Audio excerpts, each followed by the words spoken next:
الحمد للہ رب العالمین اللہم صلی علی سیدنا محمد وعلی آلہ وصحبہ وبارک وسلم۔ الحمدللہ حافظہ تحاویہ کے درس کی ایک اور نشست قائم کی گئی ہے، اور ہم پچھلی مرتبہ سمعیات پہ بحث شروع کیے تھے اس کے متعلق، تو آج اسی سلسلے کو ہم واپس اس کا استئناف کرتے ہیں۔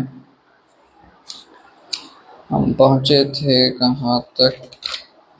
حوض کے بارے میں اور شفاعت کے بارے میں بات ہوئی تھی، تھوڑی تقدیر پر تھوڑی سی بات ہوئی تھی، تو آج ہم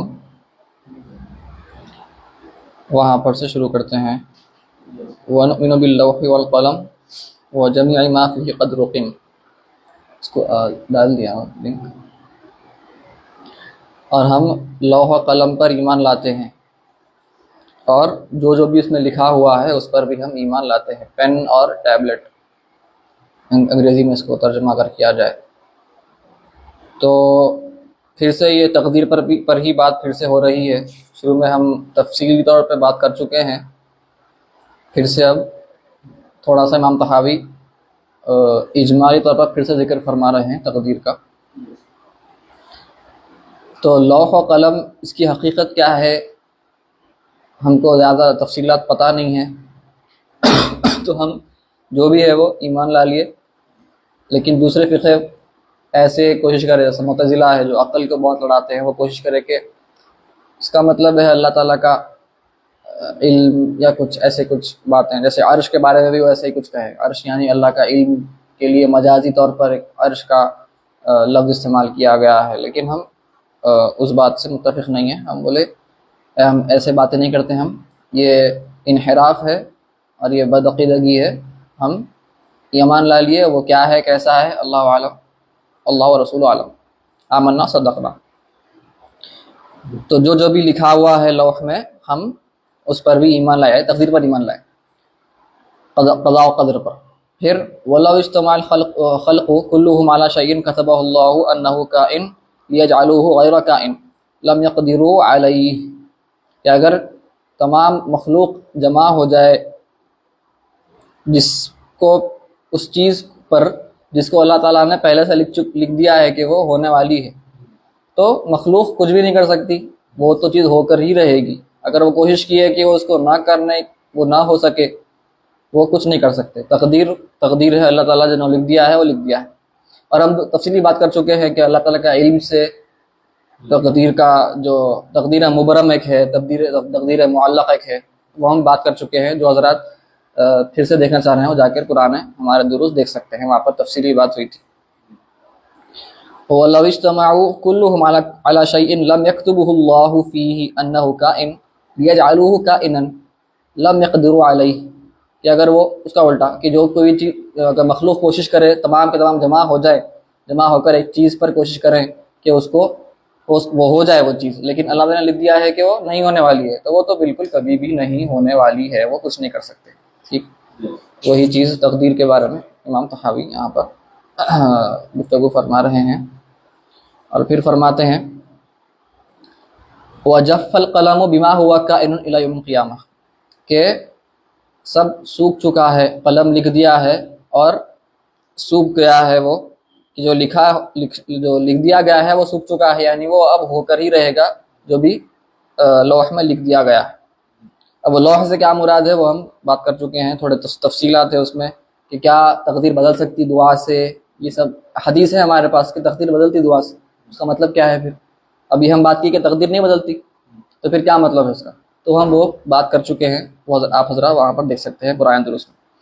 وَيَجِبُ عَلَى الْعَبْدِ أَنْ يَعْلَمَ أَنَّ اللَّهَ قَدْ سَبَقَ عِلْمُهُ فِي كُلِّ كَائِنٍ مِّنْ خَلْقِهِ، کہ ایک بندے پر وَقَدَّرَ ذَلِكَ بِمَشِيئَتِهِ تَقْدِيرًا مُحْكَمًا مُبْرَمًا لَيْسَ فِيهِ نَاقِض وَلَا مُعَقِّبْ وَلَا مُزِيلٌ وَلَا مُحَوِّلٌ وَلَا مُبَدِّلٌ وَلَا زَائِدٌ وَلَا نَاقِصٌ مِّنْ خَلْقِهِ فِي سَمَاوَاتِهِ وَأَرْضِهِ، کہ ایک بندے پر یہ واجب ہے، ضروری ہے، فرض ہے کہ وہ اپنے علم میں یہ بات رکھے، یقین رکھے۔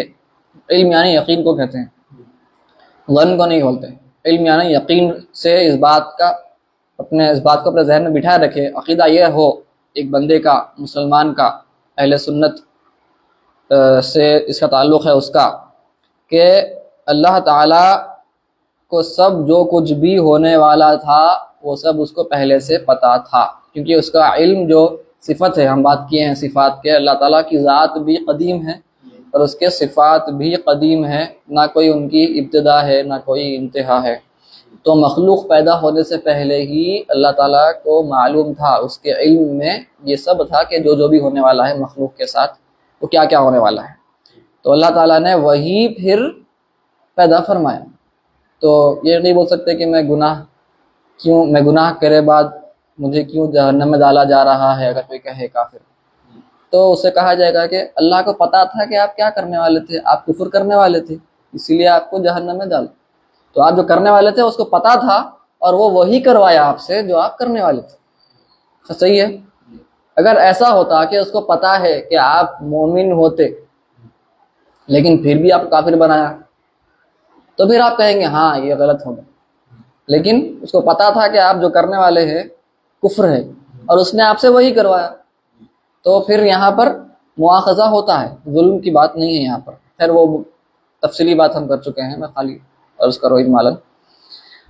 تو ہر مسلمان پر لازم ہے کہ وہ یہ بات جانے کہ یہ اللہ تعالیٰ کو سب پہلے سے پتا تھا، اور پھر اس نے وہی اس کی مشیت کے ذریعے، اس کے ارادے کے ذریعے اس نے وہی پھر پیدا فرمایا جو کہ ہونے والا تھا۔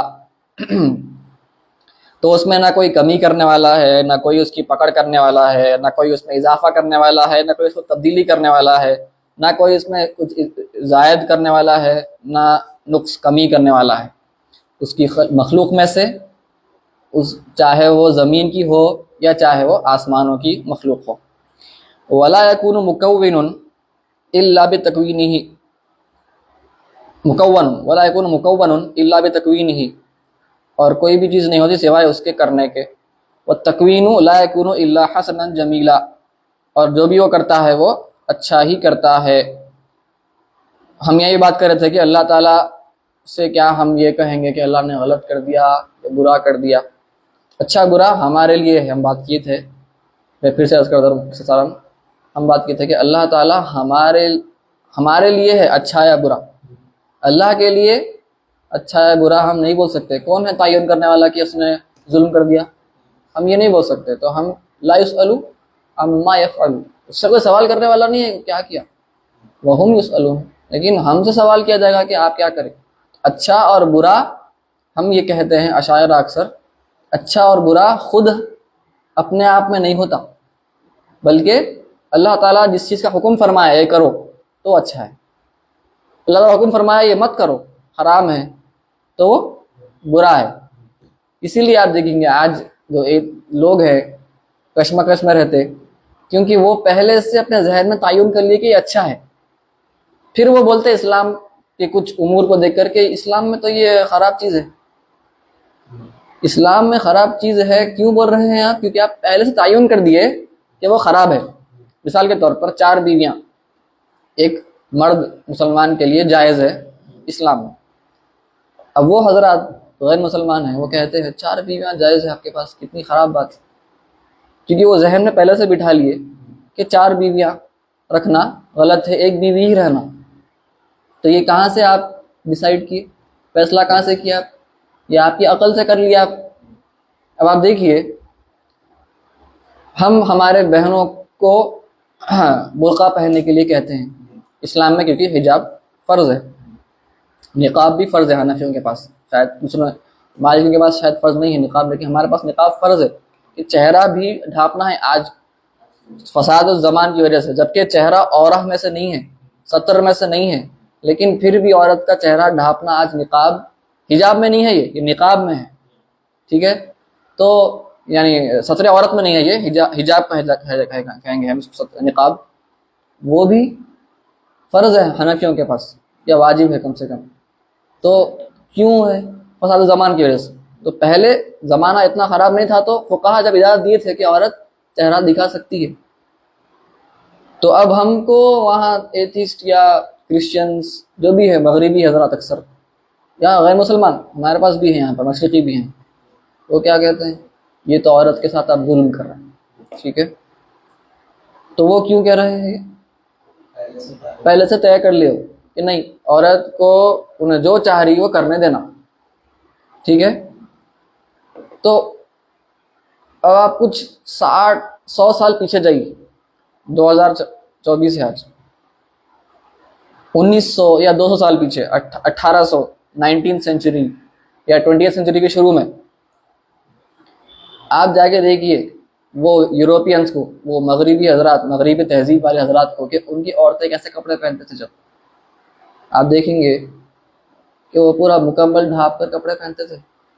آج جیسا ان کے پاس بے حیائی ہے ویسا نہیں تھی پہلے، تو کیوں؟ جب ان کا ذہن الگ تھا، آج ان کا ذہن الگ ہے، صحیح ہے۔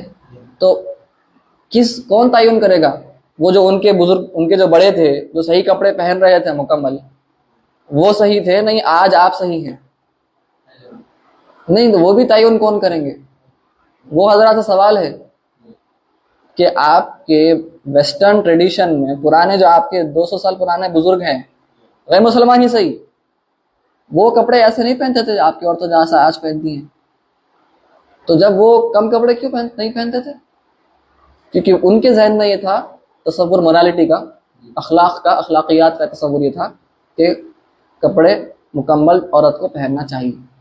تو انسان کی تبدیلی آتی ذہن میں، کلچر کے ساتھ، ثقافت کے ساتھ انسان کے ذہن میں تبدیلی آتی کہ یہ صحیح ہے، یہ غلط ہے، تو انسان اپنے عقل پر رلائی، اعتماد نہیں کر سکتا اچھے برے کے لیے۔ تو اچھا برا کون تعین کرے گا؟ اللہ تعالیٰ۔ شریعت سے معلوم ہوتا کہ اچھا کیا ہے، برا کیا ہے، ٹھیک ہے۔ کوئی مرڈر کر دیا، کیوں سزا دی جائے گی اس کو؟ ظلم کرا، لیکن مرڈرر جو ہے، جو قتل کیا تھا، اس سے آپ پوچھئے بھائی تم اچھا کام کرے اور خراب کام کرے، وہ کہے گا بھائی میرا فائدہ تھا، میں اس کو مار کے پیسے لینے والا تھا، لیکن آپ پکڑ لیے، تو انہیں تو بولیں گا یہ اچھا کام کرا ہوں۔ تو کون صحیح ہے پھر؟ آپ صحیح ہے، میں صحیح؟ انہیں صحیح، مرڈرر نہیں، آپ ایتھیسٹ صاحب۔ تو ہم یہاں پر فیصلہ نہیں کر سکتے، انسان اپنے آپ میں اختلاف ہے ان کی رائے میں، تو ہم ہماری رائے سے ہم اچھا برا کا تعین نہیں کر سکتے، تعین ہوگا اللہ کی طرف سے۔ اسی لیے ہم شریعت میں جو آیا ہم مان لیے یہ اچھا ہے۔ بعض دیکھیے آپ غلام باندی کا جو قصہ ہے، فقہ کتابوں میں آتا ہے مسائل، ہم کو بڑے عجیب دکھتے ہیں۔ کیوں دکھتے ہیں عجیب؟ کیونکہ آج زمانے میں ہم نہیں دیکھ رہے ہوں، لیکن کچھ ایسے چیزیں ہیں، غلام باندی کے جیسے کچھ چیزیں آتی ہیں پیش، جس کو ہم بالکل قبول کر لیے، لیکن نہ کبھی سوچتے نہیں کہ یہ بھی سلیوری ہے، یہ بھی غلام کے جیسے چیزیں ہو رہے ہیں۔ مثال کے طور پر ہاں، آپ امپلائیز کو دیکھیے، آج کل کارپوریٹ والے خاص طور سے فری میں کام کراتے ہیں، بہت سا فری میں، مفت میں کام کرا رہے ہیں، ایکسٹرا گھنٹے، ایکسٹرا آورز کام کرا رہے ہیں آپ سے، اور آپ کو ایکسٹرا پیسے بھی نہیں مل رہے اس کے۔ صرف کارپوریٹ میں نہیں ہے، باہر دوسرے لیبر کے ساتھ بھی ہوتا ہے ایسا، ٹھیک ہے۔ تو یہ کیا ہے؟ سلیوری نہیں ہے، لیکن ہم اس کو قبول کر لیے ہمارے زمانے کے حساب سے، نہیں بھائی یہ چلتا رہتا بھائی، لیکن آپ غور کریے یہ ہے غلامی ہے یہ۔ ویسے ہی آپ کے جیلز میں جو قیدی ہے، کیا ہے وہ؟ کیا ہے؟ کام کراتے نا اللہ سے، پیسے ملتے اس کو، سکون سے زندگی جی رہا انہیں اپنی، تو قیدی کیا ہے؟ ایک قسم سے غلامی ہوا، لیکن ہم نہیں اس کو کرنا پڑتا، رکھنا پڑتا۔ لیکن جب غلام باندی کا ذکر اسلام میں آتا ہے کہ جائز ہے، حرام نہیں ہے نا۔ ہاں، آج زمانے میں کوئی لڑائی نہیں ہو رہی ہے، ہمارے خود کی مسلم ملک نہیں ہے جو کسی اور سے جنگ ہو رہی ہے غیر مسلمانوں سے، اس کی وجہ سے غلام باندی کا قصہ ختم ہو چکا، لیکن یہ پھر سے شروع ہو سکتا ہے، بالکل ہو سکتا۔ تو ہمارے اسلام پہ سوال ہوتا، آپ کے پاس غلام باندی کا قصہ ہے، دیکھ رہے آپ کیوں ہو رہا ہے؟ کیونکہ آپ کی عقل سے آپ کے واسطے قیدی غلام نہیں ہے، آپ کے واسطے وہ لیبرر کے آپ کام کرا رہے فری میں غریب آدمی کا، وہ غلامی نہیں ہے۔ اسلام میں جب کوئی چیز لکھی گئی ہے وہ بھی ہمارے نفع کے واسطے ہے۔ ہم انشاءاللہ فقہ پڑھیں گے تو ہم دیکھیں گے وہ اگر مسائل آئے تو تو ہم اس میں بھی انسانوں کے لیے ہی آسانی ہے، ان لوگوں کے لیے فائدہ ہے. کیا کریں گے غلام کے ساتھ؟ جنگ ہوئی. غلام کب بنتا؟ اسلام سے پہلے جاہلیت دور میں غلام بننے کے کئی ذرائع تھے، بنا لیے گئے تھے مسلمان کے پاس. اسلام کیا کرا؟ جنگ ہوئی تو ہی غلام بنا سکتے. ٹھیک ہے، تو صرف وہ ایک ذریعہ ہے جو غلام بنانے کا. تو آج جب جنگ ہوئی کسی کے ساتھ اور انہوں نے آپ کے اسلام کے خلاف لڑا ہے اسلام ختم کرنے کے لیے، اب ہم جیت گئے، اس کو پکڑ لیے، اب کیا کریں گے؟ یا اس کو ختم کر دینا یا اس کو واپس چھوڑ دو. پھر انہیں لڑنے آتا ہمارے سے، ٹھیک ہے، اس کو یہ فائدہ ہی نہیں ہے پھر آپ لڑنے کا. اگر آپ اس کو چھوڑ دیے واپس، چلے جاؤ واپس مزے کر. نہیں، کیا کریں گے؟ اس کو غلام بنا لو آہستہ آہستہ اپنی سوسائٹی میں. اس کو پھر پہلے سیکنڈ کلاس سٹیزن رہے گا کچھ زمانے کے بعد. اس لیے دیکھیے آپ شریعت میں زہار ہے یا نماز صوم کا کفارہ ہے، جو کفارات ہے یمین کا کفارہ ہے، ٹھیک ہے، جو بھی کفارات ہیں ہمارے پاس اس میں کیا ہے؟ غلام آزاد کرو. آسانی کر دی گئی، غلام آزاد کرو. غلام بننے کے لیے مشکل ہے بہت، لیکن آسانی کر دی گئی غلام آزاد کرنے کی، تاکہ غلام سب شروع میں اگر رہے تو بعد میں پھر ان کو آزاد کر دیا جائے. غلام بنا کے رکھنا نہیں ہے مقصد، سمجھ رہے ہیں آپ؟ تو یہ کون سمجھائے گا؟ ان کو سمجھ میں نہیں آتا، کیونکہ شریعت سے پتہ چلتا صحیح کیا ہے غلط کیا ہے. تھوڑا لمبا ہو گیا لیکن بات نکلی تو میں عرض کر دیا، انشاءاللہ فائدہ پہنچاؤں گا. تفصیلی بات کرنے کی اصل یہ تفصیل، ہم مختصر بات کر رہے ہیں. ٹھیک، تو اچھا برا ہم خود سے طے نہیں کرتے، ٹھیک ہے. اسی لیے پھر بات شروع ہو گئی. تو اگر ایتھیسٹ ہے، وہ کہتا ہے خدا نہیں ہے اگر، تو ہم اس سے بولیں گے تو پھر اچھا برا کچھ بھی نہیں دنیا میں، کچھ بھی نہیں. تو کئی ایسے ایتھیسٹ ہیں جو ان سے آپ پوچھیں گے کہ کیا مرڈر کرنا غلط ہے؟ ہاں غلط ہے. کیسا پہچانے آپ؟ نہیں غلط ہے بھائی، ایک آدمی دوسرے آدمی کو مار رہا. تو وہی بولا، وہ مرڈرر سے پوچھو، مرڈرر جو قتل کیا قاتل، اس سے پوچھو انہیں اچھا ہے بولتا. یا کوئی ریپ ہوا کوئی عورت کا تو کیا ہوں گا؟ وہ جو کیا کام قاتل مجرم وہ کہے گا تو میں تو اچھا کام کیا. تو پھر آپ صحیح ہے وہ صحیح ہے، دونوں انسان ہے نا، کون صحیح ہے؟ تضاد ہو گیا. تو پھر صحیح کون ہے غلط کون ہے فیصلہ کیسا کریں گے؟ ہاں انسان نہیں کر سکتا یہ فیصلہ، یہ شارع کرتا، اللہ تعالیٰ کرتا. ٹھیک ہے، یہ بات ضروری ہے، ہمارے معلوم رہنا ضروری ہے کہ اچھا برا کا فیصلہ کبھی بھی اسلام میں آپ کو کوئی بھی، اب آپ خیر آپ ہم تو پڑھیں، جو عوام الناس ہے ہم کو پہنچانا ہے ان تک یہ پیغام کے، کبھی بھی اسلام میں آپ کو کوئی چیز عجیب دکھے تو آپ یاد رکھیے عجیب اس لیے دکھ رہی کیونکہ آپ ایسے کلچر میں ہیں جہاں پر وہ چیز عجیب ہے. برابر جیسے غلام باندھی کا ذکر کیا، عجیب ہے وہ چیز. ہو سکتا آج سے ایک 200 سال 300 سال بعد ہم پیچھے پلٹ کے دیکھیں گے، آج 2024 میں ارے امپلائمنٹ ہوتا تھا، کارپوریٹ امپلائمنٹ ہوتا تھا، وہ لیبررز کے ساتھ اتنی زیادتی ہوتی تھی صاحب، وہ زمانہ کیسا تھا، عجیب تھا، وہ لوگ ظالم تھے. لیکن آج ہے ہم ظالم بول رہے ہیں، نہیں بھائی یہ برابر ہے، چلتے رہتا صاحب. بول بعد میں ہو سکتا لوگ پلٹ کے دیکھیں گے تو بولیں گے یہ زمانے میں ظلم ہوتا تھا.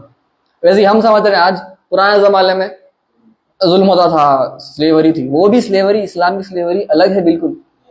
وہ جو گورے کالوں کے ساتھ جو کیے ہیں افریکنز کے ساتھ، وہ ایک بالکل ظلم ہے. وہ اسلام میں غلام کے ساتھ ظلم نہیں کیا جاتا، حرام ہے. بلکہ صدقہ فطر میں ہم دیکھتے کہ چھوٹے بچہ ہے ہمارا نابالغ، تو فطرہ دینا ہے نا، اس کا واجب ہے دینا باپ کے اوپر، یا دادا ہے تو دادا کے اوپر. اگر غلام ہے تو غلام کی طرف بھی دینا ہے، مالک کو آقا کو دینا ہے اس کی طرف سے. تو آپ بولیے یہ بالکل الگ کانسیپٹ ہے، اور جو ہمارے ذہن میں کانسیپٹ آتا ہے سلیوری کا وہ کچھ الگ ہے. سلیوری بولنا بھی اس کو درست نہیں ہے، ترجمہ سلیوری صحیح نہیں ہے عبدیت کا. ٹھیک ہے، پھر وہ ایک بات نہیں عرض کر دیا. فهذا من عقد الإيمان وأصول المعرفة والاعتراف بوحدانية الله وربوبيته كما قال تعالى بعد أن نقول أعوذ بالله من الشيطان الرجيم وكان أمر الله قدرا مقدورا وقال وخلق كل شيء فقدره تقديرا. ٹھیک ہے، تقدیر کے بارے میں. تو یہ سب جو ہے یہ ایمان میں سے ہے اور اصول معرفت میں سے ہے، وحدانیت کے معترف جو بھی ہوتے ہیں ربوبیت کی اللہ کے، ان کے یہ ایمان میں سے ہے کہ وہ قضاء و قدر پر ایمان لاتے ہیں، تقدیر پر بغیر سوال اٹھائے کے۔ فویل لمن، آیات کوٹ کی امام طحاوی سے باس کیے، فویل لمن صار للہ فی القدر خصیما، اور اس کے لیے بربادی ہے جو کوئی بھی تقدیر پر سوال اٹھایا، اگر سوال اٹھایا تقدیر پر ایسا کیوں ایسا کیوں، تو پھر وہ صار اللہ خصیما، کہ پھر اللہ تعالیٰ سے جھگڑا کرے اسی بات، نعوذ باللہ والعیاذ باللہ۔ جھگڑا کون کرے گا؟ اللہ تعالیٰ سے۔ وَأَحْضَرَ لِلنَّظَرِ فِيهِ قَلْبًا سَقِيمًا، اور اس میں اپنے غور و فکر کرنے کی وجہ سے اپنے مریض دل کو لے کے آتا ہے، اس کے دل میں مرض ہے، بیمار ہے اس کا دل، اس کا ایمان کمزور ہے۔ لَقَدْ الْتَمَسَ بِوَهْمِهِ فِي فَحْصِ الْغَيْبِ سِرًّا كَتِيمًا وَعَادَ بِهَا قَالَ أَفَّاكًا أَثِيمًا، تو اس کے جو وہم ہے اور وہ غیب کی خبروں کی کوشش کرنے میں لگا ہوا ہے وہ، تو پھر کیا ہے اس کی وجہ سے وہ کذاب ہو جائے گا، جھوٹا، افاک، جھوٹا ہو جائے گا، بہت زیادہ جھوٹ بولنے والا اور بڑا گنہگار بن جائے گا۔ تو بلکہ وہ چیز آپ کو جو بھی کرے ایسا، اس کو اس کے ایمان کے لالے پڑھنے کے اندیشہ ہے۔ تو تقدیر پر بحث زیادہ کرنا نہیں ہے، سمجھ میں نہیں آیا آگے بڑھ جاؤ، اگر بہت ہی زیادہ سمجھ میں نہیں آ رہا ہے کسی کو تو اشاعرہ ماتریدیہ کا جو اس میں بحث ہے ہم کر چکے ہیں، وہ بحث آپ جا کر ملاحظہ فرما سکتے ہیں۔ وہ بھی سمجھ میں نہیں آیا تو خاموش ہو جانا، قبول کر لینا ہے خاموش۔ والعرش والکرسی حق، اور عرش اور کرسی حق ہے، حقیقت ہے، ٹھیک ہے۔ ویسے ہم عرض کیے نا، معتزلہ کہے کہ یہ نہیں، عرش کیا ہے بھائی، اتنی بڑی مخلوق بنانے کی کیا ضرورت ہے اللہ تعالیٰ کی، کیونکہ روایت میں آیا ہے کہ عرش اتنی بڑی مخلوق ہے کہ تمام جو بھی مخلوق ہے عرش کے سوا ان کے جو اجسام ہیں اس سے بڑی ہے۔ اگر پوروں کو ملا دیا جائے تمام مخلوق میں کیا کیا آتا، سورج ہے، زمین ہے، ٹھیک ہے، آسمان ہے، یہ سب کو ملا دیا جائے، باقی کواکب ہے نا، اور بھی جو ہے ہمارے پاس سیارے، مارس، پلوٹو، جوپیٹر، یہ سب جو ہے، ان سب کو ملا دیا جائے تو بھی اس سے بڑا ہے عرش، ٹھیک ہے، حدیث میں آیا۔ تو معتزلہ بولتے ہیں کیا ضرورت ہے بنانے کے اللہ کو، یہ سب بیکار باتیں ہیں، کچھ بھی نہیں ہے، وہ اللہ تعالیٰ کے علم کی ایک عبارت ہے، بولتے علم کو اللہ تعالیٰ بتایا کہ عرش ہے، تو ہم بولتے نہیں، حقیقت ہے عرش، وہ کیا ہے ہم کو نہیں پتا، روایات میں آیا ہے ہم قبول کر لیے، ختم، ثبت بالسنہ۔ والکرسی حق، کرسی بھی حق ہے۔ عرش اور کرسی کیا ہے؟ اب کچھ علماء کوشش کرتے ہیں سمجھنے کی، تو عرش کو تھرون کہتے ہیں، یعنی اس پر بیٹھا جاتا ہے، اور کرسی کو کہتے ہیں کہ وہ فٹ سٹول ہے، چوکی ہے چھوٹی عرش کے سامنے، وہ بھی بڑی ہے بہت لیکن عرش کے سامنے چھوٹی ہے۔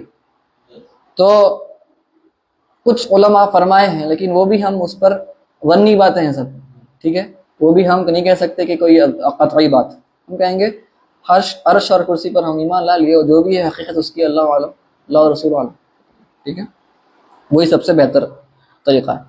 وَهُوَ سُبْحَانَهُ مُسْتَغْنٍ عَنِ الْعَرْشِ وَمَا دُونَهُ، اور اللہ تعالیٰ کو ضرورت نہیں ہے عرش کی، کیونکہ یہ مجسمہ جو ہے وہابی حضرات وہ کہتے ہیں کہ اللہ تعالیٰ، ہم بات کیے تھے الاستواء علی العرش، کہ وہ کہتے ہیں کہ اللہ تعالیٰ عرش پر بیٹھتا ہے، نعوذ باللہ تعالی۔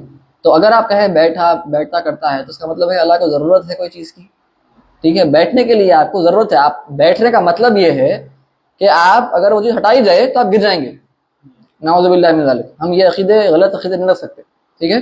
تو استواء علی العرش پہ بات کر چکے ہیں ہم، کیا ہے یہ چیز آ کے آپ دیکھ سکتے ہیں، وہ جو بھی آیات آئے ہیں اس کے کیا معنی مفہوم لینا چاہیے علماء اہل سنت کے مطابق۔ تو اللہ تعالیٰ کو ضرورت نہیں ہے، کیونکہ امام ابو حنیفہ فرماتے ہیں رضی اللہ عنہ کہ اگر اللہ تعالیٰ عرش پر بیٹھتا ہے تو عرش جب نہیں تھا تو جب کہاں تھا وہ؟ تو بالکل بیکار بات ہوگی نا، آپ کا جو کوئی کہہ رہا ہے کہ اللہ کو عرش پر بیٹھنے کی ضرورت نہیں ہے۔ محیط بکل شیء وما فوقہ وقد عجز عن الاحاطہ به خلقہ، عجزہ ہونا چاہیے، شاید عجزہ کیوں ہے، خیر۔ تو اللہ تعالیٰ احاطہ کیے ہوئے ہے تمام مخلوق کو اپنے علم سے، ٹھیک ہے، یہاں پہ علم غیب کر دیا، شاید علم ہی ہونا چاہیے، محیط بکل شیء فوقہ، تو یہاں پہ محیط ہونا چاہیے بعلم ہی، اللہ کے علم سے. اللہ تعالیٰ ہر چیز کو احاطہ کیا ہوا ہے، یعنی اس کو پتہ ہے کیا کہاں ہے، کب ہونے والا ہے. اب کچھ کہتے ہیں جو ہم بات کیے تھے مجسمہ، اللہ تعالیٰ احاطہ کیا ہوا ہے یعنی اللہ تعالیٰ ہے، زمین گول ہے تو زمین گول ہے تو اللہ تعالیٰ اس کے اطراف و اکناف ہے.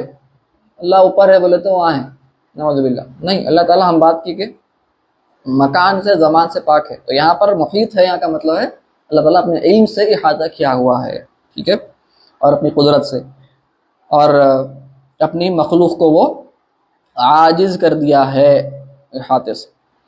وَنَقُولُ بِأَنَّ اللَّهَ اتَّخَذَ إِبْرَاهِيمَ خَلِيلًا وَكَلَّمَ مُوسَىٰ تَكْلِيمًا ایمانا وتصدیقا وتسلیما.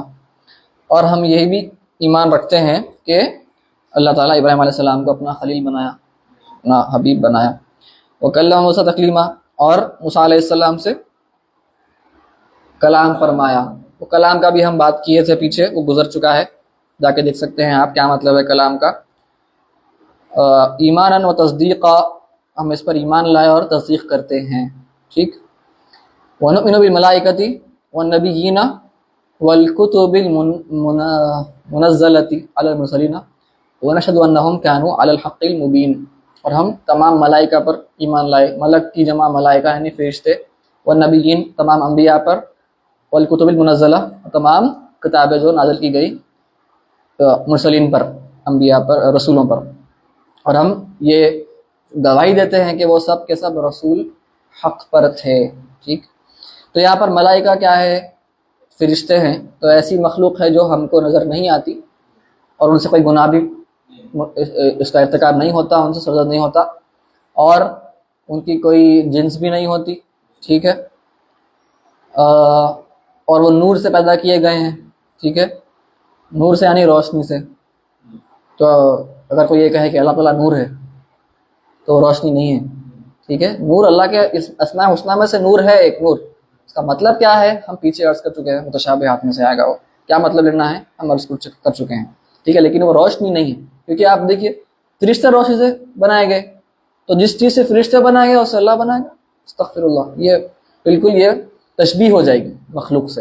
تو یہ ہم روشنی نہیں کہیں گے. نور کا کیا مطلب ہے ہم پیچھے بات کر چکے ہیں، ٹھیک. تو انبیاء کے بارے میں بات ہو چکی ہے، انبیاء اور رسول کے بیچ میں فرق کیا ہے وہ بات کر چکے ہیں. لائٹ کھول دیجیے، ٹھیک دکھ رہا، ٹھیک ہے. ولا نقول نہیں کہاں ہے، ٹھیک ہے. پھر یہاں پر میرے خیال سے روک دیں گے. کیا ٹائم ہو رہا؟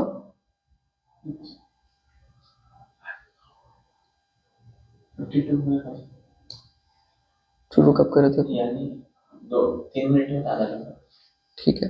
تو یہ آخری بات، وَنُسَمِّي أَهْلَ قِبْلَتِنَا مُؤْمِنِينَ مُسْلِمِينَ مَا دَامُوا بِمَا جَاءَ بِهِ النَّبِيُّ صلی اللہ علیہ وآلہ وسلم معترفین وَلَهُ بِكُلِّ مَا قَالَ وَأَخْبَرَ مُصَدِّقِينَ وَلَهُ بِكُلِّ مَا قَالَ وَأَخْبَرَ مُصَدِّقِينَ. یہ ایک امپورٹنٹ بات ہے جو اہل سنت کی شناخت ہے، اور اس میں رد ہو رہا ہے ایک فرقے کا. فرما رہے مطحاوی، اور ہم جو بھی ہمارے اہل قبلہ ہے، یعنی جو بھی نماز پڑھتے ہیں قبلے کی طرف، کعبۃ اللہ شریف کی طرف، ٹھیک ہے، یہ ایمان لاتے ہوئے، یہ اسلام قبول کرتے ہوئے، کیا قبول کرتے ہوئے؟ کہ اعتراف کرتے ہوئے کہ نبی کریم صلی اللہ علیہ وسلم نے جو جو بھی چیز ہم تک پہنچائی ہے وہ سب حق ہے، ٹھیک ہے. تصدیق کرتے ہیں اس کی، سرکار کو آخری نبی مانتے ہیں، ٹھیک ہے. اور جو بھی چیزیں ماننا چاہیے جو کہ دین کی ضروریات میں سے ہیں. ہم یہاں پر مسلمان کی بات کر رہے ہیں، نہ صرف سنی کی. جو بھی ایسا کرتا ہے، بنیادی جو باتیں ہیں وہ سب کو مانتا ہے. نبی کریم صلی اللہ علیہ وسلم جو بھی لائے ہیں ہم تک پہنچائے ہیں اس کو مانتا ہے، بنیادی باتیں. اور وہ قبلے والا ہے ہمارا، نماز پڑھتا ہے کعبۃ اللہ شریف کی طرف منہ کر کے، تو ہم ان کو کہتے ہیں مسلمان. اب یہاں پر کس فرقے کا رد ہو رہا؟ کون سا فرقہ ہے جو سب کو کافر، تم کافر، تم کافر، تم مسلمان نہیں ہیں، تم مسلمان نہیں ہیں؟ کون ہے وہ فرقہ؟ نہیں وہ تو اہل کتاب تو مسلمان ہی نہیں نا، میں فرقے کی بات کروں. تو مسلمانوں کے اندر جو فرقے ہیں اس میں ایک فرقہ تھا خوارج. خارجی. وہ کیا کرتے تھے؟ مولا علی کو کافر بول دیے، حضرت معاویہ رضی اللہ عنہ کو کافر بول دیے. صحیح ہے، آپ دونوں کافر ہیں، ہم حق پہ ہیں، ہم مسلمان ہیں.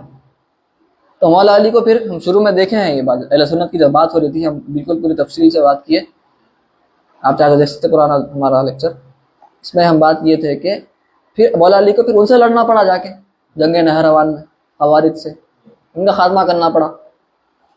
تو وہ خوارج کا عقیدہ یہ ہے کہ کوئی اگر گناہ کبیرہ کر دیا تو انہیں کافر، ہاں انہیں کافر ہے، بلکہ انہیں اب واجب القتل ہے، یعنی قتل کرنا ضروری ہے اس کو. یہ عقیدہ ہے ان کا خوارج کا. بلکہ کچھ ایسے بھی ہیں ان کے پاس جو صرف گناہ کرے تو بھی کافر ہو جاتے ہیں، کبیرہ کی بھی ضرورت نہیں ہے، صغیرہ کرے تو بھی کافر ہو گیا. تو وہ بہت زیادہ اللہ سے ڈرنے والے بول سکتے ہیں آپ ایک معنی میں، لیکن اتنے خطرناک ان کا عقیدہ یہ ہے جس کی وجہ سے وہ بھٹکے ہوئے ہیں. کیونکہ مولا علی کی جب وہاں پر آپ کے سپاہی صحابہ کے نام بھی تھے، اس میں تابعین بھی تھے، تابعین تھے، اکثر تابعین دیکھ رہے ہیں وہاں پر جنگ نہروان میں حضرت یہ حضرات قرآن پڑھ رہے ہیں اتنی بڑی آواز سے، داڑیاں ایسے بڑے بڑے اتنے بڑے قرآن سے نماز آواز آ رہی ان کی قرآن پڑھنے کی، ہم کو ان کو قتل کرنا ہے. مولا علی فرمائے قتل کرنا ہے ان کو. تو بظاہر وہ بہت پرہیزگار بننے کی کوشش کرتے ہیں، لیکن عقیدہ خراب ہونے کی وجہ سے وہ سب کو کافر کافر کافر. اہل سنت کا یہ شیوا نہیں. اہل سنت کسی کو کافر ایسے ہی نہیں بول دیتے. کورٹ کیس ہے، وہ کورٹ کیس کیسا رہتا؟ سالوں چلتا، ختم ہوتا اتنی آسانی سے. کوئی کسی کو کافر اگر بولے تو ثابت کرنا پھر کورٹ میں اتنا آسان نہیں ہے، بلکہ حدیث مبارکہ بھی ہے، صحیح مسلم میں ہے. سرکار فرمائے صلی اللہ علیہ وآلہ وسلم من قال لاخیہ یا کافر فباء به احدهما، جو کوئی بھی اپنے بھائی کو کہا، مسلم بھائی کو، اے تو کافر ہے، اے کافر، تو پھر دونوں میں سے ایک جب لوٹیں گا اس مجلس سے دونوں میں سے ایک تو کافر ہے ہی ہے، پکی بات. کیا مطلب ہے اس کا؟ کہ اگر وہ صحیح میں حضرت بدر الدین عینی رضی اللہ عنہ رحمۃ اللہ علیہ، بدر الدین عینی کی شرح ہے صحیح بخاری پہ، کیا ہے؟ عمدۃ القاری شرح صحیح بخاری، حنفی تھے آپ فرماتے ہیں کیا مطلب ہے اس کا؟ اس کا مطلب یہ ہے کہ جب اگر وہ کوئی بھی بندے کو وہ کافر کہا، اگر وہ حقیقتاً کافر تھا تو پھر ٹھیک ہے، صحیح بولا. لیکن اگر وہ کافر نہیں ہے، آپ ایسے ہی بول دیے، اس کا مطلب یہ ہوا کہ وہ مسلم تھا. مسلم کو کافر کہنا کا مطلب یہ ہے اسلام کو کفر کہنا. تو جو کوئی بھی اسلام کو کفر کہا تو وہ کیا رہا؟ وہ کافر ہو گیا. یہ مطلب ہے حدیث مبارکہ کا. اہل سنت بولتے ہم اتنی آسانی سے کسی کی تکفیر نہیں کرتے. کافر کس کو کہیں گے؟ ہم بات کیے تھے المعلوم من الدین بالضرورہ، دین کے ضروریات میں سے جو بھی ہے اس کو کوئی انکار کیا، اور وہ کیا ہے ہم بتائے تھے، اتنے آسان ہیں وہ چیزیں جس کو عقیدہ پڑھنے کی ضرورت بھی نہیں ہے. عوام الناس میں چیزیں معلوم مشہور ہیں بغیر پڑھے کے. نماز 5 وقت کی نماز، اللہ پر ایمان لانا، آقا کریم صلی اللہ علیہ وسلم کو آخری نبی ماننا، ٹھیک ہے، شراب حرام ہے، زنا حرام ہے، سور حرام ہے، یہ سب جو بنیادی باتیں ہیں جس کو، اور یہ باتیں ہر زمانے میں بدلتی ہیں. ٹھیک ہے، آج زمانے میں ہمارے بہت ہی فقدان ہے علم کا، تو آج بہت کم باتیں ہیں. پرانے زمانے میں علم زیادہ تھا، ہو سکتا ہے وہ زمانے میں بنیادی باتیں بہت زیادہ لوگوں میں عام تھی. ٹھیک ہے، زمانے کے ساتھ بدلتے ہیں باتیں. تو ہم کہیں گے جو بغیر پڑھے کے معلومات حاصل ہو سکتے ہیں، اگر اس کا انکار کیا تو وہ کافر ہوگا. اور وہ بھی علماء کیا فرماتے، جب بھی ڈھونڈتے اس کو کافر کہنے کے بجائے میں، ایک شخص کو کافر کہنے کے بجائے میں بولوں گا یہ عقیدہ کفری عقیدہ ہے، اس سے بچ کے رہنا چاہیے. جو بھی ایسے عقیدے پر ہے بعینی ہی وہ شخص کو کافر کہنے سے بھی لوگ علماء اہل سنت کوشش کرتے ہیں کہ جتنی حد درجے ہو سکے اس کو بچائیں. 100 باتوں میں سے 100 باتوں کا انکار کیا ہو اسلام کی، ایک اس میں سے 99 باتوں کا انکار کیا، ایک بات کا اس بات کیا تصدیق کیا، تو کوشش کرتے ہیں کہ اس کو وہ ایک بات کی وجہ سے کہے کہ نہیں مسلمان ہی ہے، بھٹکا ہوا ہے بیچارہ. یہ ہے علماء اہل سنت کا طریق، ان کا راستہ. تو جو حضرات آج ہر مسلم کو کافر یا بدعتی بغیر سوچے کہ تم بدعتی ہیں، تم کافر ہیں، میں ہی حق پہ ہوں، جو بھی یہ کہتا ہے نا، دور بھاگو اس سے. صرف میں حق پہ ہوں، صرف میں حق پہ ہوں، یہ کہنا سے سمجھ میں آ جاتا ہے کہ یہ حضرت ہی حق پہ نہیں ہے. ٹھیک ہے، تو انشاءاللہ آج یہاں پہ روک دیں گے عقیدے کو، فقہ پہ آ جائیں گے. میں عقیدے پہ دائرہ لکھ رہا ہوں نہیں، کیونکہ ضرورت نہیں ہے لکھنے کی، ہم پہلے بہت بات کریں.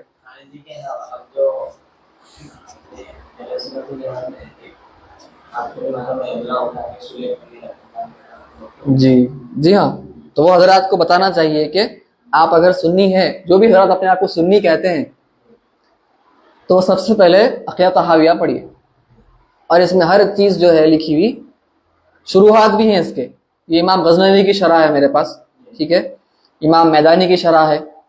امام میدانی کون ہے؟ امام ابن عابدین کے شاگرد ہے امام میدانی، عبدالغنی الغنیمی المیدانی.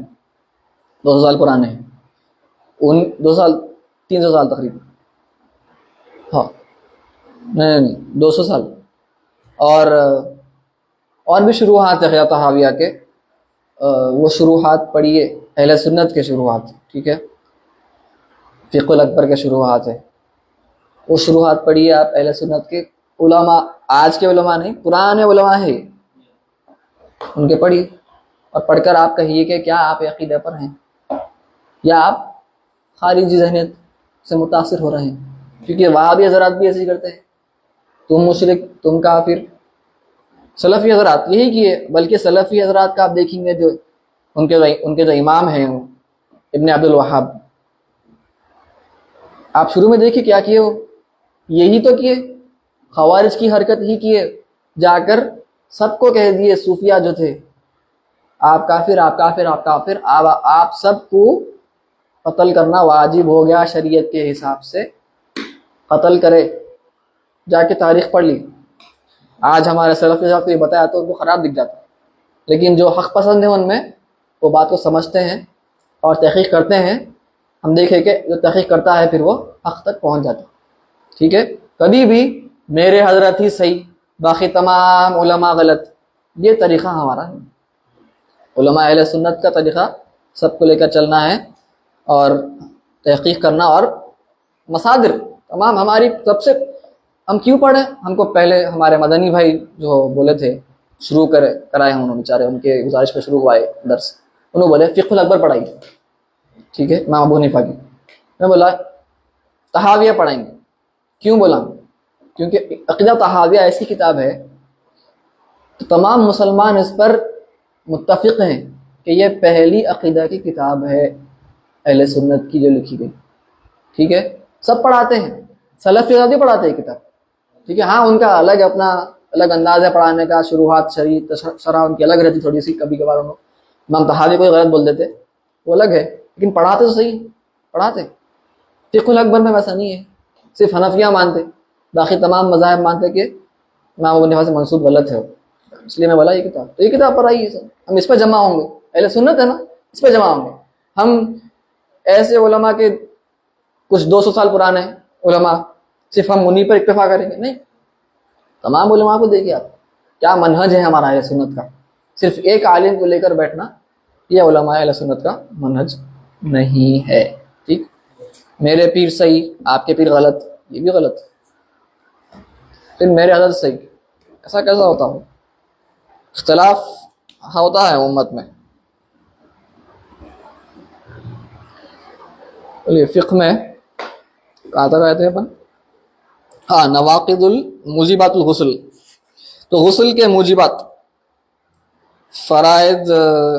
اچھا، پچھلی مرتبہ غسل میں ہم بات کیے تھے کیسا کرنا ہے غسل، ہم دیکھے تھے وہ سنتیں قبل الوضو ہے، پھر وضو ہے، پھر بعد الوضو ہے.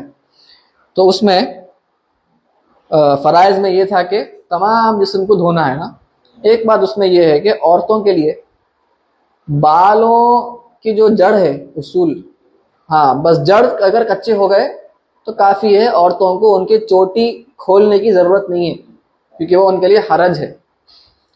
لیکن اگر ان کی چوٹی کھلی ہوئی ہے پہلے سے تو پھر بولے بال بھی ان کو دھونا فرض ہے.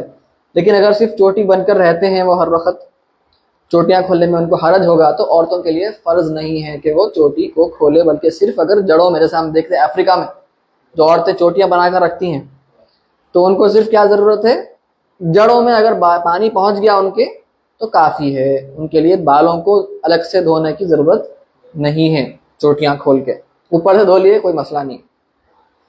لیکن اگر کوئی مرد حضرات ہیں وہ چوٹی بنے ہوئے ہیں ان کے بالوں میں تو ان کو فرض ہوگا کہ وہ چوٹی کھول کر پورے بالوں کو کچا کریں، جڑ بھی کچے ہوئے، جڑ تک بھی پانی پہنچائے اور بالوں کو بھی کچا کریں. ٹھیک ہے، تو یہ ایک فرض میں فرق تھا. اور ایک، جب ہم شروع میں وضو کرتے ہیں غسل سے پہلے، تو جب وضو کریں گے تو پیر جہاں پر ہم ہیں اگر وہاں پر پانی جمع ہوتا ہے تو ہم وضو کے وقت پیر جب نہیں دھوئیں گے بلکہ غسل کے آخر میں پیر دھو لیں گے، کیونکہ جو پانی جمع ہو رہا ہے اس سے پیر گندے ہو جائیں گے آپ کے. لیکن اگر پانی جمع نہیں ہو رہا تو آپ کے وضو کے دوران ہی اپنے پیر دھو لیں. ٹھیک ہے، یہ ہو گیا. تو اب غسل فرض کیسا ہوتا؟ ٹھیک ہے، تو کیا فرما رہے ہیں؟ اب فرض، the ghusl is of 3 types. فرض namely when any of the following things occur.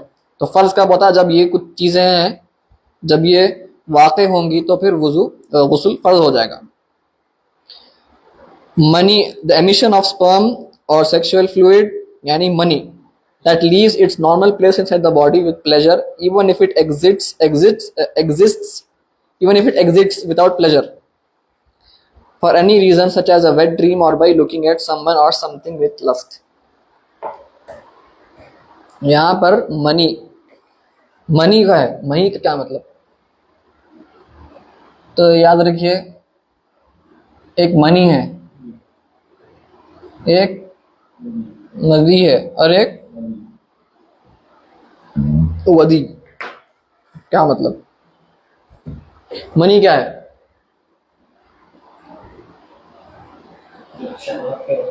ہاں، تو منی جو ہے عموماً شہوت کے ساتھ نکلتا. شہوت یعنی ڈیزائر کو بولیں، لسٹ یا ڈیزائر.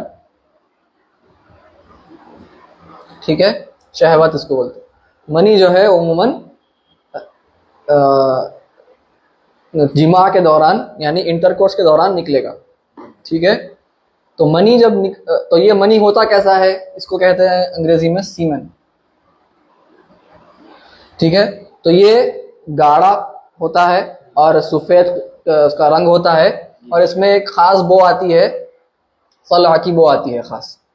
تو پولن بولتے ہیں انگریزی میں، پولن کی بو آتی ہے، خاص بو رہتی ہو. تو یہ جب نکلے گا اپنی جگہ سے، ٹھیک ہے، تو ہم اب بات کریں گے کب تک. مذی کیا ہے؟ بولیے.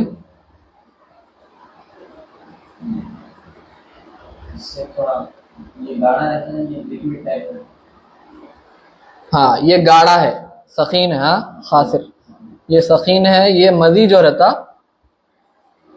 یہ پتلا رہتا، گاڑھا نہیں رہتا، اور یہ جماع سے پہلے نکلتا.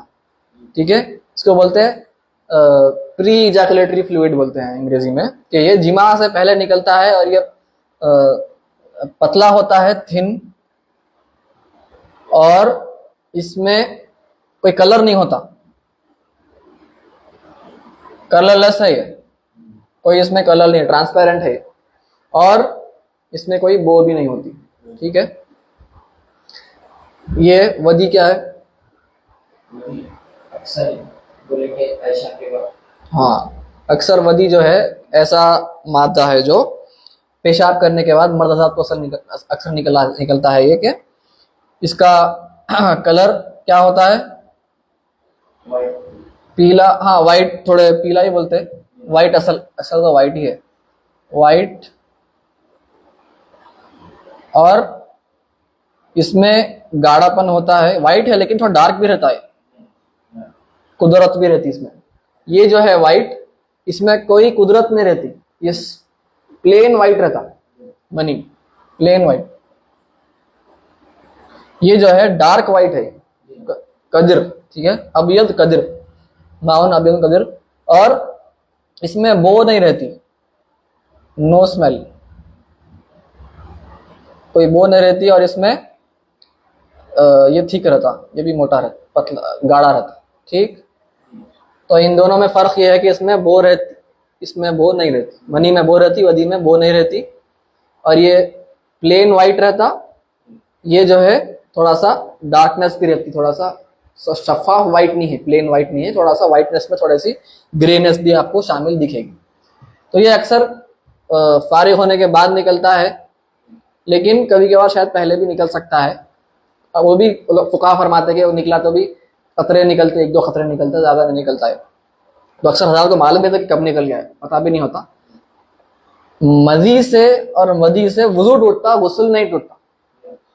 مزی سے اور ودی سے غسل نہیں ٹوٹے گا, صرف اور صرف وضو ٹوٹے گا. صحیح. اچھا, یہاں پر ایک بات, یہ مردوں کے لیے تھا, یہ عورتوں کے لیے یہ کیا رہتا, یلو رہتا اور یہ پتلا رہتا, ٹھیک, منی. تو عورتوں کے لیے کچھ اور نام ہے, یاد نہیں آ رہا میرے کو, بعد میں آپ کو بولتا ہوں آخر میں. فضا کچھ بولتے, ٹھیک ہے. منی, مزی, ودی. غسل ٹوٹتا اس سے, صرف اس سے, ان دونوں سے وضو ٹوٹے گا, غسل نہیں ٹوٹے گا, ٹھیک. تو اب یہاں پر منی نکلنا اس کی جگہ سے جہاں پر وہ جسم میں ہے, یہ ہے اصل شہوت کے ساتھ. تو یہ تھوڑی سی باریک بات ہے. تو یہاں پر جی, ہاں, صلب سے, صلب. تو اصل تو ہمارے پاس علت کیا ہے, ہم بات کر رہے تھے, ہاں, انزال اور جماع. انزال یعنی منی کا نکلنا, خروج المنی, منی کا نکلنا, یا جماع یعنی انٹرکورس, ٹھیک ہے. یہ دو چیزیں ہمارے اصل علتیں ہیں. یہاں قاعدہ بول سکتے ہیں آپ کہ یہ قاعدے کے تحت ٹوٹ گیا, ٹھیک ہے, فقہا کوشش کر کے جو معلوم کرے. تو یہ ایک ہے, یہ ایک ہے. تو یہاں پر صلب ہوتی ہے آدمی کی, جو اس کی جگہ ہے جہاں پر سے منی جسم میں پیدا ہو رہا ہے. تو وہ شہوت سے اس جگہ سے جدا ہو گیا, اگرچہ کہ وہ مرد کی شرمگاہ سے باہر نہ نکلے. جیسے مثال کے طور پر کوئی اگر شہوت کے وقت جب ان کو منی نکلنے والا ہی تھا, وہ حضرت پکڑ لیا ان کے آلے کو اور اس کو روک دیے, روکنے کی وجہ سے کیا ہوتا, وہ اندر باقی رہتا. تو کیا ان کا غسل ٹوٹے گا؟ نہیں. غسل کب ٹوٹے گا؟ جب وہ خارج ہوگا. ہاں, مطلب ایسا منی ہے وہ جو شہوت سے, اصل فرسٹ پوائنٹ یہ ہے کہ وہ اس کی جگہ, صلب یعنی ہمارے کور بولیے, جہاں پر بھی ہمارا مرد آدمی کے اندر منی کا پروڈکشن ہوتا ہے باڈی میں, جسم میں, دو ہے شرائط. پہلی شرط ہے کہ شہوت کے ساتھ اس صلب سے وہ جدا ہونا, جسم سے باہر نکلو نہ نکلو اس کی بات نہیں ہو رہی فی الحال. شرط یہ ہے کہ وہ اس جگہ سے نکل جانا, ٹھیک ہے, جہاں پر سے بھی منی جسم میں بنتا ہے. یہ فرسٹ شرط, خروج عن مقرہ, جہاں پر بھی وہ بنتا ہے, جہاں پر وہ استقرار پاتا ہے. تو صرف یہ شرط سے نہیں ٹوٹتا غسل, بلکہ خارج ہونا. کہاں سے؟ ہاں, من الذکر, یعنی آلے سے, شرمگاہ سے جب خارج ہوگا تب جا کر غسل واجب ہوگا. تو یہ تھوڑی سی باریکی تھی. اکثر حضرات ایسا کوئی کرتا نہیں ہے کہ وہ روک دے. اکثر حضرات کا تو جیسے ہی وہ یہاں سے خارج ہوتا ہے کچھ ہی منٹوں میں پھر یہاں سے بھی وہ خارج ہو جاتا ہے. ہم یہ بات باریکی کی بات عرض کیے تو اکثر حضرات کے واسطے یہ دونوں ایک ساتھ ہو جاتے ہیں. ٹھیک ہے. تو اگر کسی کو شک ہو تو یہ سمجھ لیجئے کہ منی کا جسم سے باہر نکلنا یہ غسل کا توڑنے کا فرض کرنے کا ایک سبب ہے. ٹھیک. اور یہ اس کی جگہ سے نکلنا ہم دیکھ لیے شہوت کے ساتھ ہونا. تو جب انسان سو رہا ہے تو اس کو احتلام ہوتا ہے, ویٹ ڈریم جسے کہتے ہیں, ناکچرنل ایمیشن بھی کہتے ہیں. ٹھیک ہے. اس کو بولتے ہیں احتلام. احتلام مطلب جی ہاں, خواب میں انسان کچھ فواحش دیکھتا ہے اور اس کو پھر منی اس کا خارج ہو جاتا ہے تو وہ اس کو کہتے ہیں احتلام. تو یہ اس میں اس ذریعے سے ہوتا ہے, اگرچہ کہ جماع نہ ہو لیکن وہاں پر کیا ہو گیا, انزال ہو گیا, ایجیکولیشن ہو گیا, اس کی وجہ سے غسل فرض ہو گیا. ٹھیک ہے. تو یہ ایسا بھی ہو سکتا ہے, یا استمنا کہتے ہیں جو کہ حرام ہے. استمنا یعنی کچھ حضرات خود ہی اپنے آلے کو پکڑ کر اس سے اخراج, ہاں مشتنی اردو میں, عربی میں استمنا بولتے ہیں, منی کو خارج کرنا. استفعال سے استمنا, استخراج کیسا ہے, ایسا استمنا. تو منی کو خارج کرنا خود سے بغیر جماع کے, اس کو میسٹربیشن کہتے ہیں. یہ حرام ہے, حرام ہے. اگر آپ کو اپنی خواہش پوری کرنا ہے تو کیا کرنا ہے, نکاح کرنا. ٹھیک ہے. نکاح میں ہم دیکھیں گے کہ انسان پر فرض ہو جاتا ہے, اگر اس کو یقین ہے کہ وہ گناہ میں پڑنے والا ہے, زنا میں پڑنے والا ہے, تو اس پر فرض ہے کہ وہ نکاح کرے, جلد از جلد عقد نکاح کرے. یا اگر اس کو ڈر ہے کہ وہ زنا میں پڑے, خوف ہے, یقین نہیں ہے, تو اس پر واجب ہے پھر. ٹھیک. تو جو حضرات ایسی کیفیت میں ہے تو آپ یہ نہیں کر سکتے, یہ غلط ہے, حرام ہے. ٹھیک. لیکن اگر یہ کوئی کیا حرام عمل, اللہ محفوظ رکھے, تو پھر اس پر غسل فرض. ٹھیک. کیونکہ انزال ہو گیا. یہ ہے ہمارے علتیں, علت ہے, اس کی وجہ سے انزال ہو گیا. استمنا کرے ہو یا احتلام ہو, جماع ہو تو بھی. تو ہم جماع کی طرف آئیں گے ابھی. یہ بات میرے خیال سے ابھی اس پہ کوئی ڈاؤٹ نہیں ہے. ٹھیک ہے. تو صرف یہ کیوں ہے, یہ ہم الگ کیوں کریں اس کو. اکثر حضرات کے واسطے یہ دو ایک ہی چیز ہوتی ہے, پتہ بھی نہیں ہوتا لوگوں کو کہ یہ الگ شرط ہے, یہ الگ شرط ہے. یہ ہم کیوں ذکر کیے, کیونکہ کچھ حضرات کو کبھی ایسا بھی ہوتا کہ ان کے جسم میں کوئی بیماری ہونے کی وجہ سے کوئی وزن چیز اٹھا لیا, تو وزن اٹھانے کی وجہ سے کبھی کبھار منی خارج ہو جاتا ہے جسم سے. ٹھیک ہے. وزن اٹھانے سے, کیونکہ بیماری ہے جسم میں, اور وزن اٹھانے سے منی خارج ہو گیا. ہم کہے انزال, تو کیا غسل فرض ہو گیا؟ ہاں نہیں. تو یہاں پر یہ جو شروط ہے نا, خروج عن مقرہ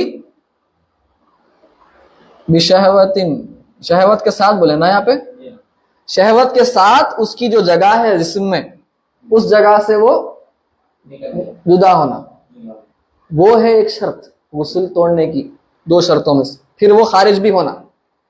تو جب کوئی بیماری ہے کسی کو اور وہ وزن اٹھانے سے کیا ہوا, خارج ہو گیا, تو پہلے اس کی جگہ سے خارج ہوتا وہ, پھر وہ جگہ سے خارج ہو گیا, پھر وہ شرمگاہ سے باہر نکل جاتا, دوسری شرط پوری ہو جاتی.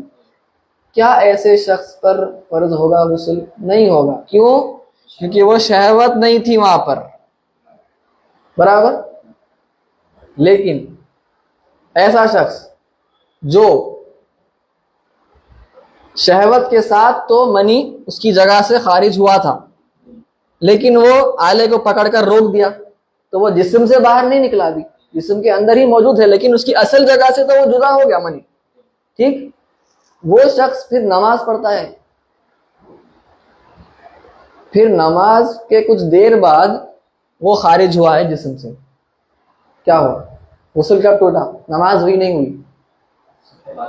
ہاں, کیونکہ پہلی شرط ہے وہ پائی گئی, شہوت کے ساتھ اس کی جگہ سے جدا ہوا ہو, انہوں نماز پڑھے اسی حالت میں غسل نہیں ٹوٹا تھا ان کا, کیونکہ شرط اسی جو تھی وہ پوری نہیں ہوئی تھی. نماز پڑھ لی, نماز کے بعد منی باہر نکلا جسم سے. کون سا منی تھا وہ؟ یہ والا تھا, وہ پہلی کنڈیشن والا تھا. جو وزن اٹھائے تھے وہ حضرت, ان کی کنڈیشن نہیں ملی تھی مان, یہ شرط نہیں پائی گئی تھی ان کے پاس, شہوت کے ساتھ نہیں نکلا تھا, وہ کوئی مرض سے نکلا تھا. ٹھیک ہے, تو ان کا نہیں ٹوٹا غسل, لیکن ان کا ٹوٹ گیا. ٹھیک ہے, تو ان کی نماز کا اعادہ نہیں کرنا ہے, غسل کے ساتھ ہوئی تھی نماز, لیکن جب بعد میں نکلا تو پھر ان کا غسل ٹوٹ گیا, تو ان کو پھر غسل لینا ہوگا. اچھا, کبھی کبھار ایسا بھی ہوتا, یہ الگ الگ ہیں سیناریوز ہیں, صورت مسائل ہیں, سور ہیں, صورت میں سور.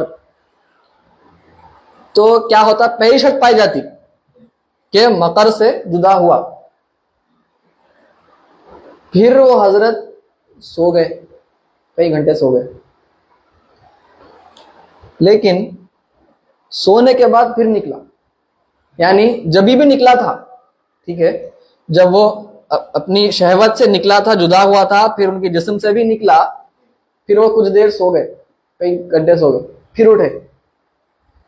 جب انہوں سونے سے پہلے غسل لے کے سوئے تھے, ٹھیک, پھر سے سو گئے, سو کے جب اٹھے انہوں تو پھر سے نکلا.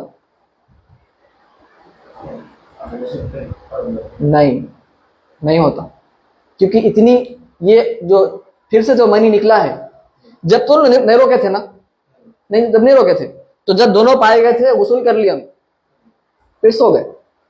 لیکن پھر سے جب نکلا سو کے اٹھنے کے بعد, تو وہ کیوں نکلا بھائی؟ تو ہم کہیں گے وہ جو ہے وہ کوئی بیماری سے نکلا ہوگا, کیونکہ جو اس پہلے شرط سے نکلا تھا وہ تو نکل چکا. ٹھیک ہے, تو یہ بات باریک ہے تھوڑی.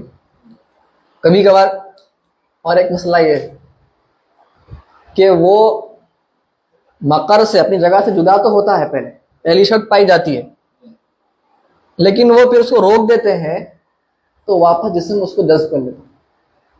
ایسا بھی کبھی ہو سکتا. ٹھیک ہے, تو وہ سو گئے, ٹھیک, خروج ہوا شہوت کے ساتھ, وہ روک دیا, اس کو نکلنے نہیں دی جسم سے, سو گئے.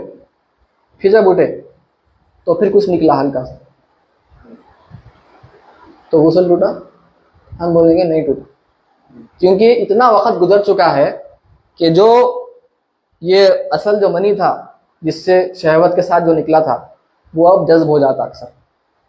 ٹھیک ہے, تو اب جو نکلا ہے سونے کے بعد وہ یہ نہیں, یہ کچھ بیماری سے نکلا ہے, تو پہلی شرط نہیں پائی گئی. ٹھیک ہے, تو ہم کہیں گے کہ غسل کب ٹوٹے گا؟ اگر کوئی روک دیے منی کو, اگر انہوں ایک شرط ہے سوئے, سو کے اٹھے, سونا النوم.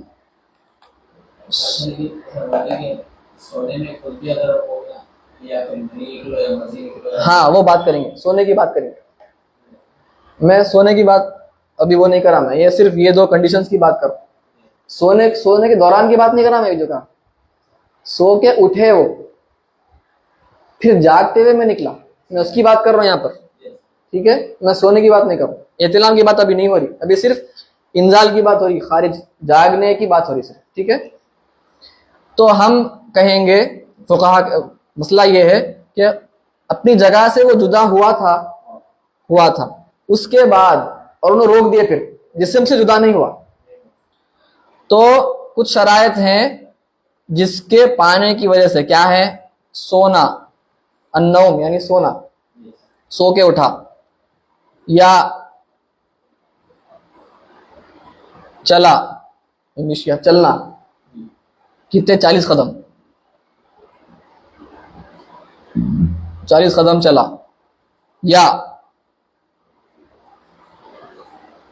یا وہ فارغ ہوا البول.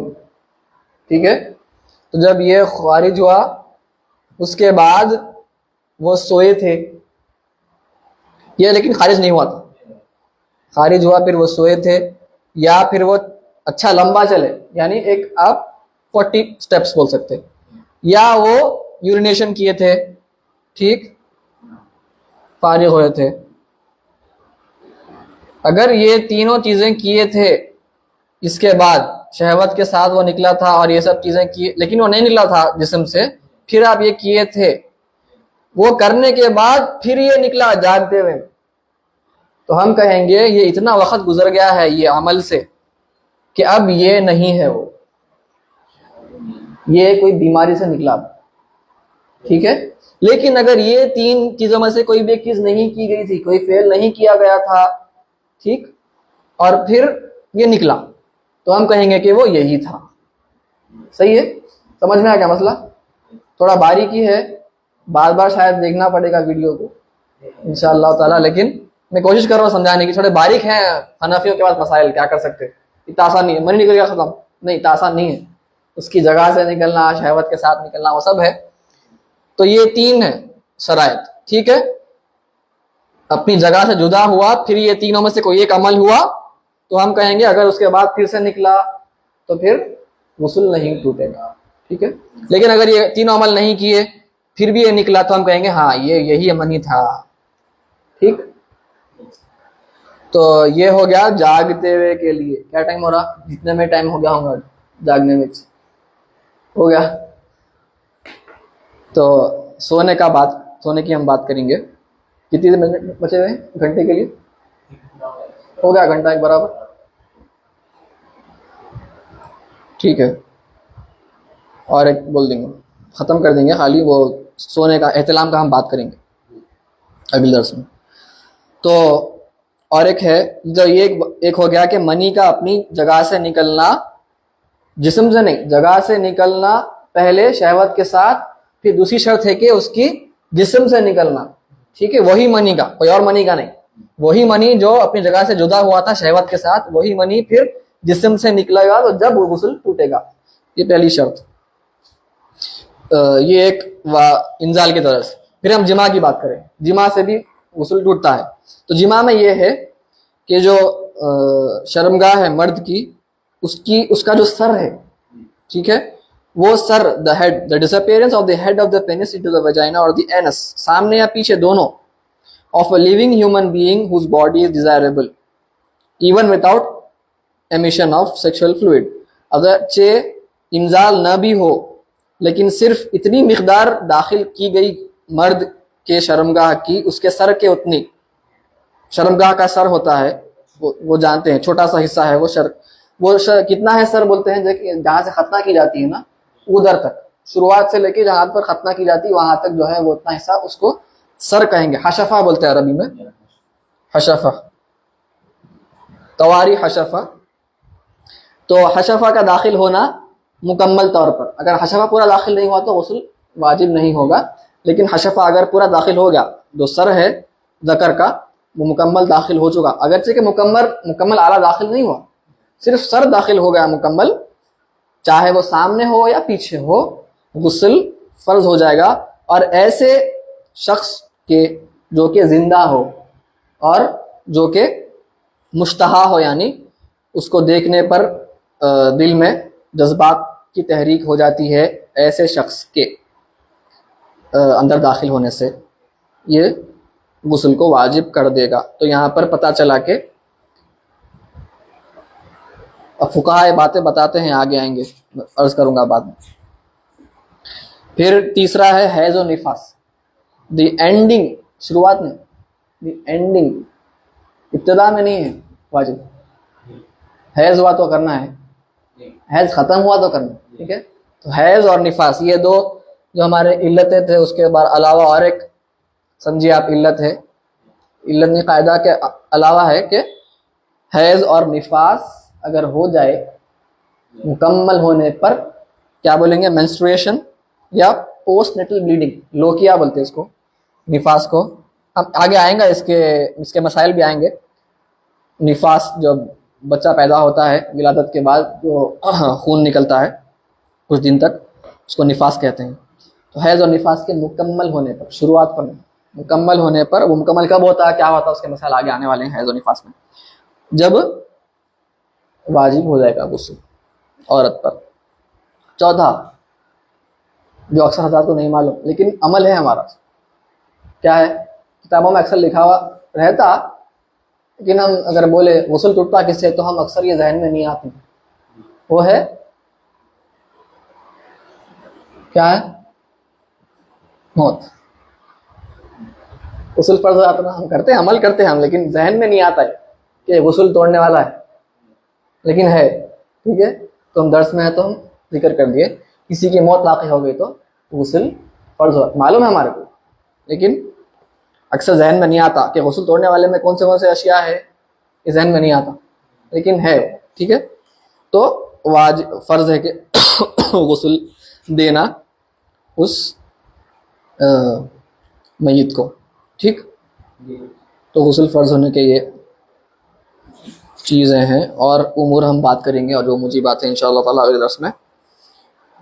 میرے خیال سے کچھ ڈاؤٹ ہے اس میں، تھوڑا زیادہ باریک تو نہیں کر دیا میں، لیکن حنفی فقہ میں ایسی مسئلہ ہے تو بیان کرنا پڑے گا، کیا کر سکتے ہیں ہم مالکی شافعی تو نہیں ہے کہ ان کا مسئلہ بیان کریں گے، ہمارا مسئلہ بیان کریں گے ہم، ٹھیک ہے؟ تو کوئی بیماری سے، کیونکہ یہ باریکی اس لیے ہے شہوت کے ساتھ، لسٹ کے ساتھ اس کی جگہ سے جدا ہونا، کیونکہ اگر بیماری سے وہ لوگ سمجھیں گے کہ ان کا ٹوٹ گیا مسلم، وہ بتانا ہے کہ بھائی بیماری سے تو کچھ بھی نہیں ہوتا، شہوت یہاں پہ کنڈیشن ہے، شرط ہے، اس کی ذریعے اس کی وجہ سے وہ اپنی جدا ہونا جگہ سے منی، ٹھیک ہے؟ وصلی اللہ تعالی علی خیر خلقہ ونور عرش سیدنا محمد وعلی آلہ وصحبہ الحمد للہ رب العالمین۔